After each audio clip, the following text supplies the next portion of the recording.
কিন্তু descriptive maths বহুদিন আমাদের অভ্যাসের বাইরে, তাই এখানে একটা ভয় কাজ করবে, এটাই স্বাভাবিক। কিন্তু একটা জিনিস আমি এনশিওর করতে পারি, আগে যে যেমনই অঙ্কে পারফর্ম করে থাকো না কেন, এখন আমাদের ব্রেন অনেক ম্যাচিওর, ফলে যা আমরা শিখছি খুব সহজেই রিটেন করতে পারবো এবং এক্সপ্রেস করতে পারবো। এটা আমাদের অনেক বড় আশ্বাসের জায়গা, কনফিডেন্সের জায়গা। তাই ভয় না পেয়ে জাস্ট কয়েকটা খুঁটিনাটি টেকনিক্যাল ব্যাপার আমরা যদি মাথায় রাখি, তাহলেই ডেসক্রিপটিভ ম্যাথসে মিসলেনিয়াসের ক্ষেত্রে 50 আউট অফ 50 স্কোর করা যায়। অনেকে আবার আছো যারা ছোটদের টিউশনস পড়াও, ফলে সেখানে ডেসক্রিপটিভ ম্যাথসের একটা চর্চা থাকে। কিন্তু আমাদের মনে রাখতে হবে, এখানে কিন্তু প্রফেসররা খাতা চেক করবেন যারা এই কম্পিটিটিভ এক্সামের ক্ষেত্রে ওঁত পেতে থাকেন কোথায় কোন লুপহোল খুঁজে বের করা যায়। তাই আমাদের 100% চেষ্টা করতে হবে কিছু কিছু খুঁটিনাটি জিনিস আমরা ঠিক করে নেব। প্রথমত, ডেসক্রিপটিভ আনসার রাইটিংয়ে সবার আগে দরকার প্রিসিশন। অযথা কথা বাড়াবো না, ক্ল্যারিটি। আমি যেন প্রথমেই ছকে নিতে পারি একটা অঙ্ক কিভাবে স্টেপ ওয়াইজ সলিউশনের পথে এগোবে। এবং ফাইনালি লজিক্যাল রিপ্রেজেন্টেশন, অর্থাৎ আমি প্রত্যেকটা লাইন লিখব, তার পাশে তার লজিক ক্লিয়ারলি মেনশন করা থাকবে। এইগুলোতে খেয়াল রাখলেই আমরা খুব ভালো পারফর্ম করতে পারবো। দেখা যাক পয়েন্ট ওয়াইজ আমরা কীভাবে এগোতে পারি। এবারে এই আলোচনাটাই বিশদে করার জন্য আমি ব্যাপারটাকে কিছু পয়েন্টে ভেঙে নিয়েছি। Point number 1, understand the question first, read the problem carefully and underline the কি পয়েন্টস।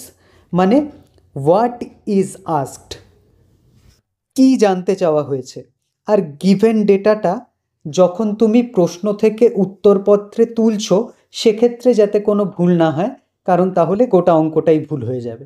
তাই আমাদের খুব মনোযোগ দিয়ে ডেটাগুলো উত্তরপত্রে তুলতে হবে এবং অ্যাটেনশন দিতে হবে এই ওয়ার্ডগুলোতে। কিছু কি প্রুভ করতে দিল, কিছু কি ডেরাইভ করতে দিল, কিছু কি ক্যালকুলেট করতে দিল, নাকি এক্সপ্লেন করতে দিল। এখানে বলে রাখা ভালো, কোয়েশ্চেনটা কিন্তু ইংলিশেই হবে। তুমি বাংলা ইংলিশ যাতেই লেখো না কেন, কোয়েশ্চেন থাকবে ইংলিশে, ফলে ইংলিশটা আমাদের বুঝতেই হবে। আনসার বাংলা ইংলিশ দুটোতেই আমরা প্র্যাকটিস করব।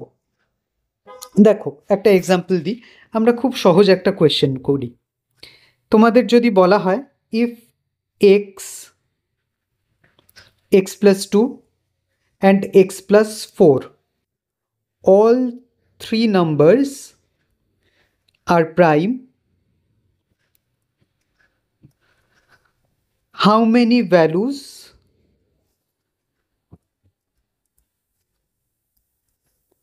of such x is oblique are possible?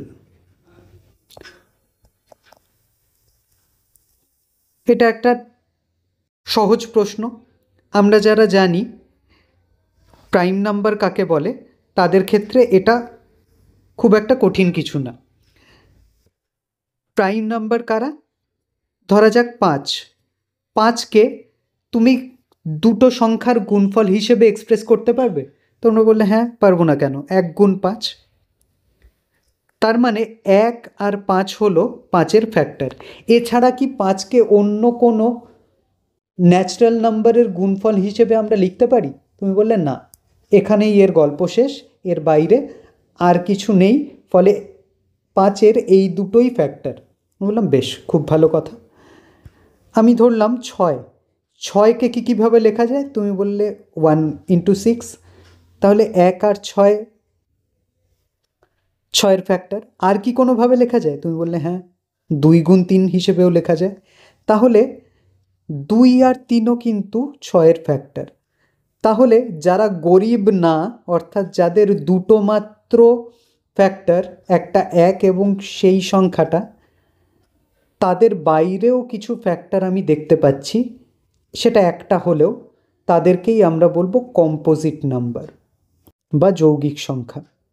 আর যাদের এরকম গরিব অবস্থা, এক এবং সেই সংখ্যা ছাড়া অন্য কোনো উৎপাদক নেই, তাদেরকেই আমরা বলবো প্রাইম বা মৌলিক সংখ্যা। এখানে জেনে রাখা দরকার, আমাদের জানা প্রাইম নাম্বারগুলো একটু 10 অবধি অন্তত লিখি।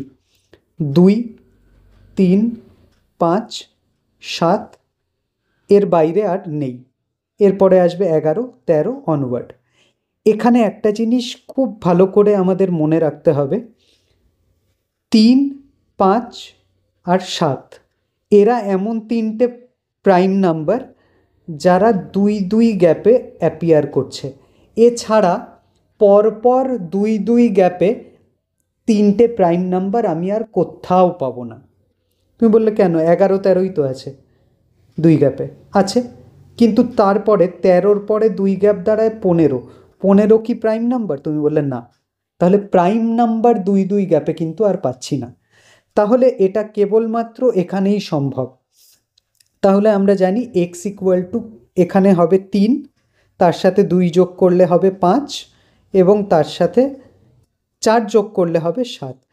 3, 5, 7 এই তিনটেই হচ্ছে প্রাইম নাম্বার। তাহলে এক্সের ভ্যালু হচ্ছে 3, তাই তো? তোমরা সবাই বললে হ্যাঁ ঠিক আছে, এটাই হবে, কোনো অসুবিধে নেই। অসুবিধে আছে, এইটাই আমি সাবধান করছিলাম এতক্ষণ। দেখো, প্রশ্নে কিন্তু বলেনি এক্সের কোন ভ্যালুর জন্য এটা পসিবল, বলেছে how many values of x. তার মানে এক্সের কটা ভ্যালুর জন্য এটা পসিবল? এটার উত্তর হবে অনলি ওয়ান ভ্যালু, একটাই ভ্যালু, সেই ভ্যালুটা হচ্ছে 3। কিন্তু প্রশ্নে আমার কাছে জানতে চাওয়া হয়েছিল কটা, তাই এক্ষেত্রে আমাদের সাবধান হওয়া প্রয়োজন ছিল। তাহলে এই জায়গাটা আশা করি একটা এক্সাম্পল দিয়ে আমরা বুঝতে পারলাম। Next, plan before you write. আমরা যখন একটা উত্তর লিখব তখন চেষ্টা করব আমাদের মনে একটা ডায়াগ্রাম এঁকে নেওয়ার, কিভাবে একটা অঙ্ক এগোবে। ধরা যাক আমার কাছে বলে দেওয়া হলো 6x প্লাস 9 ইকুয়াল টু 18। তাহলে পরের লাইনে আমাকে এইটা থেকে এই দিকে নিয়ে যেতে হবে 9কে।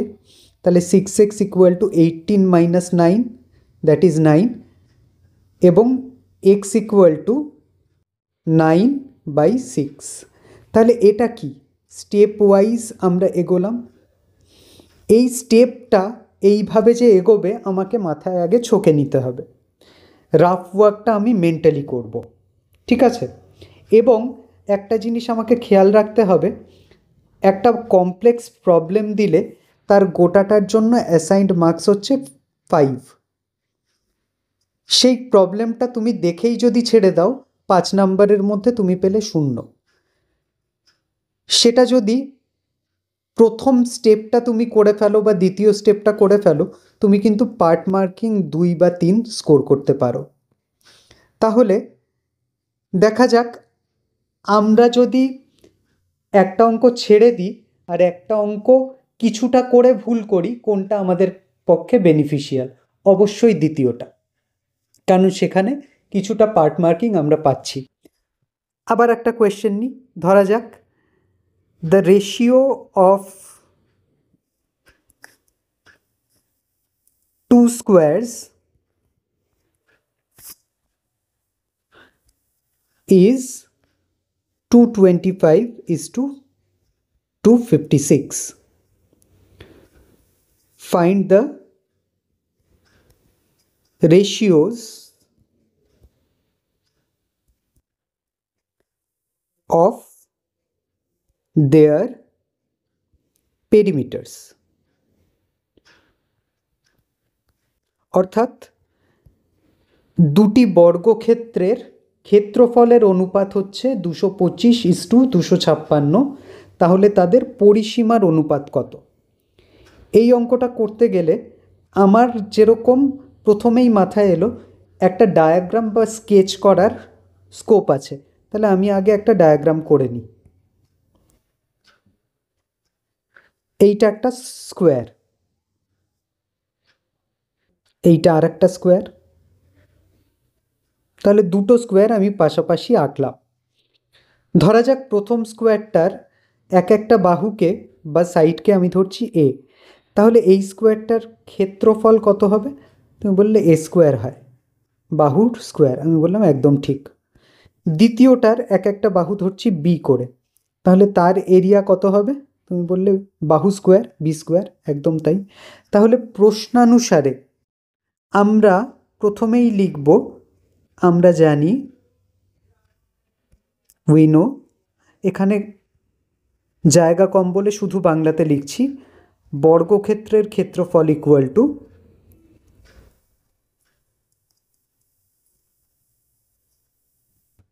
তার বাহুর স্কোয়ার। তাহলে প্রশ্নানুসারে এই টার্মগুলো ইউজ করবে, প্রশ্নে যেটা দেওয়া আছে।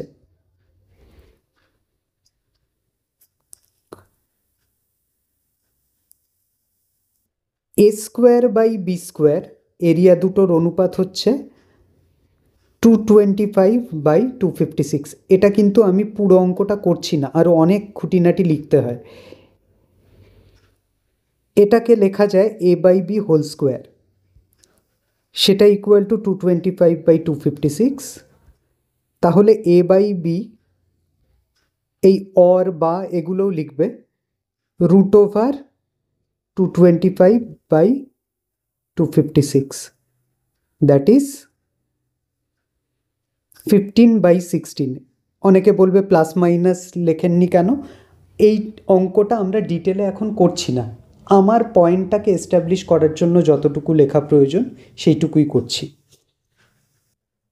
তাহলে এখানে এ বাই বি ইকুয়াল টু 15/16, এইটুকু লিখলেই কি আমার অঙ্ক শেষ? না, আমার কাছে পরিসীমার অনুপাত জানতে চাওয়া হয়েছে। বর্গক্ষেত্রের পরিসীমা বা পেরিমিটার হয় 4a বা 4x, তাহলে তাদের রেশিওটা আবার করতে হবে। কিন্তু ধরা যাক কেউ এই অবধি করলো অঙ্কটা, তাহলে কিন্তু সে 5-এর মধ্যে অলমোস্ট 3 স্কোর করে ফেললো। তাহলে আমাকে স্টেপ ওয়াইজ একটা কমপ্লেক্স প্রবলেমকে ভেঙে ছোট ছোট স্টেপে এগিয়ে গেলে আমি কিন্তু অনেকটাই স্কোর করে নাম্বার সামাল দিতে পারবো। Next, start with a clear statement. Begin with a brief explanation of the problem or theorem if necessary, or clearly state what you are aim to solve or derive. তাহলে এই যে আমি একটা জিনিস লিখলাম প্রশ্ন থেকে, আমি আগে ছোট করে কি কি ডেটা পেলাম সেটা লিখে নেব। ধরা যাক আগের প্রশ্নটাতেই আমরা পেয়েছিলাম যে দুটো বর্গক্ষেত্রের ক্ষেত্রফলের অনুপাত হচ্ছে 225:256। তাহলে আমরা কি পেলাম? প্রশ্নানুসারে বর্গক্ষেত্র দুটির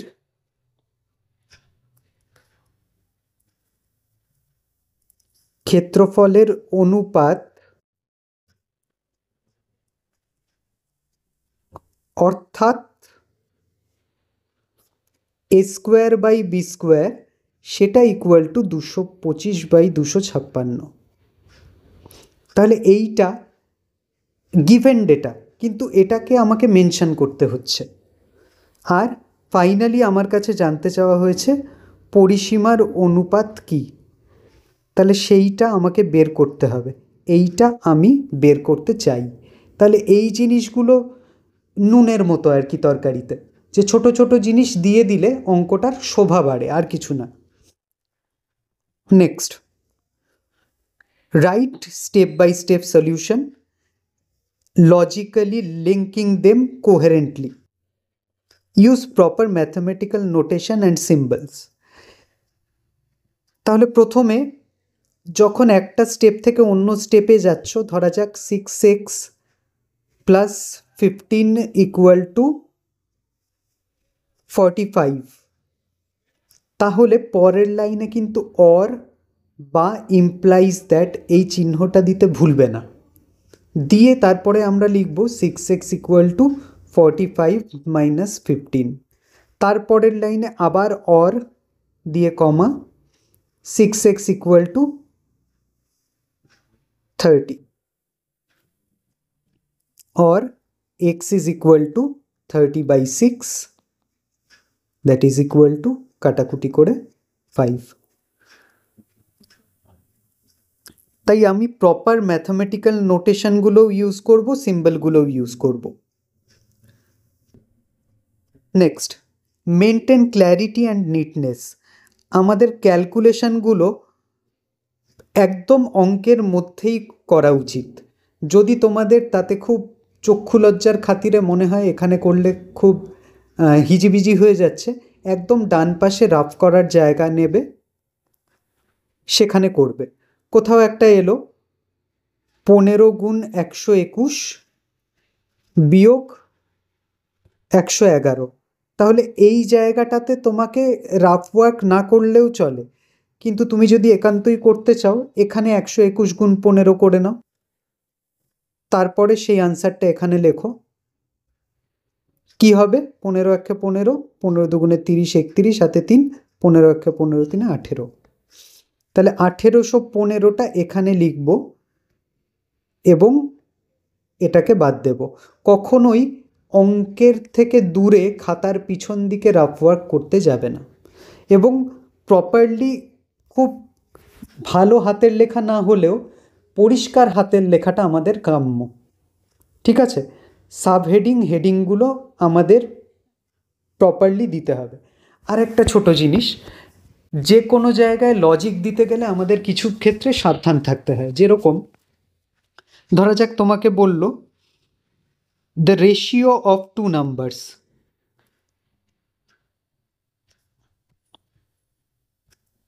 ধরা যাক তোমাকে বলল the ratio of two numbers,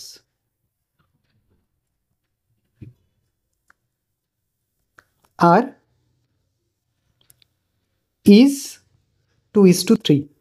আমরা কি লিখি উত্তরে? ধরি সংখ্যা দুটি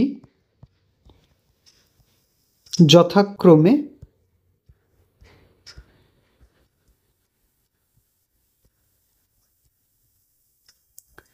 2x ও 3x। কোনো ভুল নেই এতে, মিসিং আছে একটা জিনিস। এখানে ক্লিয়ারলি লিখতে হবে যেখানে x is not equal to 0। কারণ তোমরা যখন ভাগ করো, এই আলোচনাটা আমার করতে খুব ভালো লাগে, আরেকবার করি। 0/5 এটার উত্তর কি দেবে? তুমি বলবে 0। বললাম ঠিক। 12/3 এটার উত্তর কি হবে? তুমি বললে 4। আমি বললাম যে না, তোমরা ভুল বলছো, আমার মনে হচ্ছে 12/3 ইকুয়াল টু 8। তুমি বললে না না, কী বলছেন, উল্টোপাল্টা বলছেন। আমি বললাম না, তুমি তাহলে প্রুফ করো কিভাবে তোমারটা ঠিক। তুমি বললে আচ্ছা এইখানে 3 আছে, এখানে আমি বলছি 4, 3 আর 4 গুণ করুন, 12 আসছে। বললাম হ্যাঁ, 3 ইন্টু 4 12। 12ই কি এখানে আছে? হ্যাঁ তাই আছে, তাহলে তো আমারটাই ঠিক। আপনি 3 ইন্টু 8 করুন, কত হচ্ছে? 24। 24 কি এখানে আছে? নেই, তাহলে আপনারটা ভুল। বললাম একদম ঠিক বলেছো, এটাই লজিক হওয়া উচিত। তাহলে 0/5 ইকুয়াল টু 0, আমরা কি ঠিক বলছি? হ্যাঁ। 5 ইন্টু 0 কত হয়? 0। 0ই কি এখানে আছে? হ্যাঁ ঠিক আছে। কিন্তু আমি যখন তোমায় বলবো 1/0, তখন কি হবে? অনেকে বলবে 1/0 1, অনেকে বলবে 1/0 0, অনেকে বলবে 1/0 ইনফিনিটি। কোনটা ঠিক? এক্ষুনি আমরা ভেরিফিকেশনের প্রসেস দেখলাম। তোমরা বলো 0 ইন্টু 1 কী হবে? তুমি বললে 0। 1 কি ব্যাক করছে? না। তাহলে 0 দিয়ে যদি 1কে ভাগ করা হয়, 1 তো আনসার না। 1/0 কি 0? 0 বসালে 0 ইন্টু 0 কত হবে? 0। 1 কি ব্যাক করছে? না, তাহলে 0ও আনসার না। ইনফিনিটি বসালে কি 0 ইন্টু ইনফিনিটি 1 চলে আসবে? না, কোনো দিনই আসবে না। তাহলে এটা হবে আনডিফাইন্ড। তাই এই জিনিসটা আমাকে খেয়াল রাখতে হবে। যদি আমি কোথাও কাটি এরকম 6x/2x, x কেটে দিলাম, সেখানে আমাকে কিন্তু ক্লিয়ারলি মেনশন করতে হবে x is not equal to 0, না হলে এই কাটাকাটিটা আমরা করতে পারি না। তাই এই খুঁটিনাটি জিনিসগুলো আমরা আলোচনা করব, চিন্তা নেই, তোমরা প্র্যাকটিস করতে থাকো। একটা প্রশ্ন আমরা ধরে সেটার সলিউশন বের করার চেষ্টা করি ড্রাফট হিসেবে, তারপরে দেখা যাক কি হবে। কোয়েশ্চেনে দেওয়া আছে ₹800 amounts to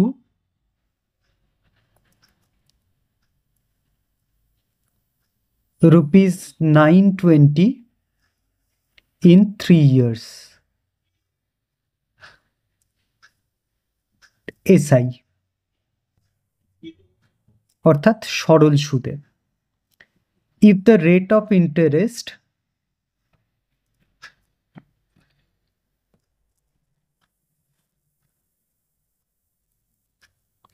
increases by 3%,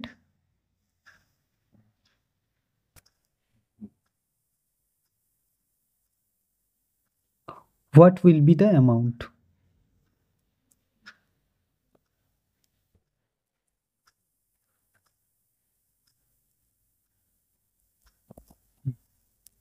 উত্তর করি।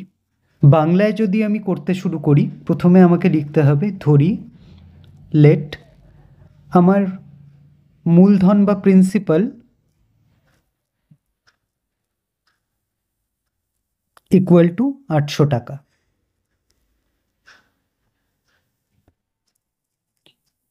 সরল সুদের হার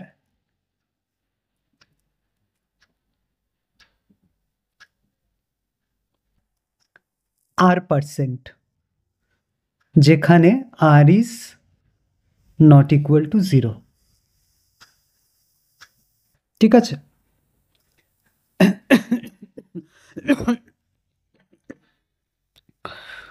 সময় T ইকুয়াল টু 3 বছর।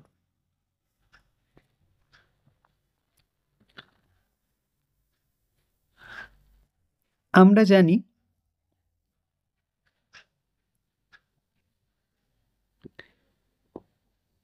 এবং অ্যামাউন্ট বা সুদ আসল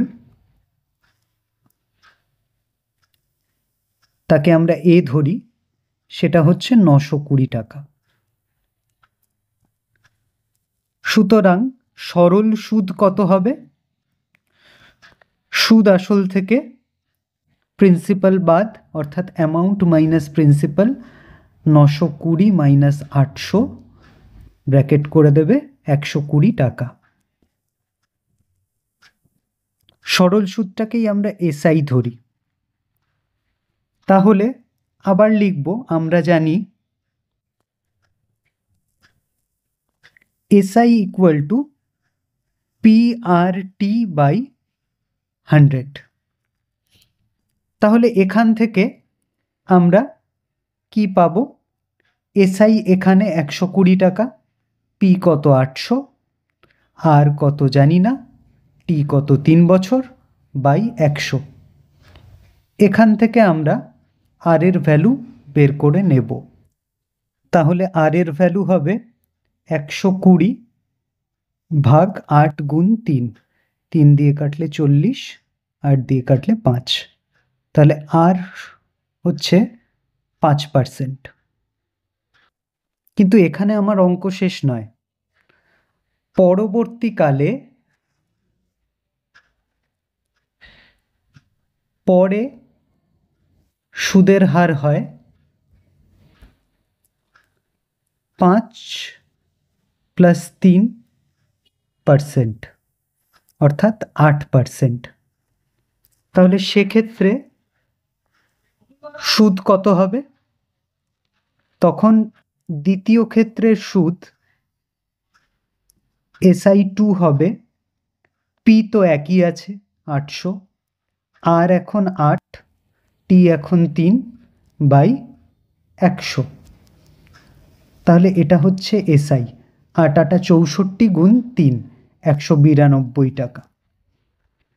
তাহলে এখন নতুন সুদ আসল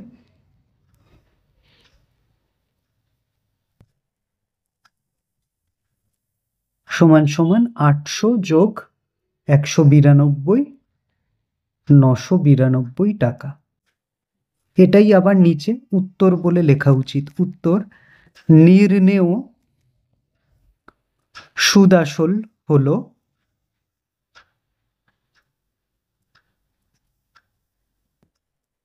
992 টাকা। এই একটা কমপ্লিট অঙ্ক হলো। এভাবে করতে থাকো, খুব ভালো হবে। দেখো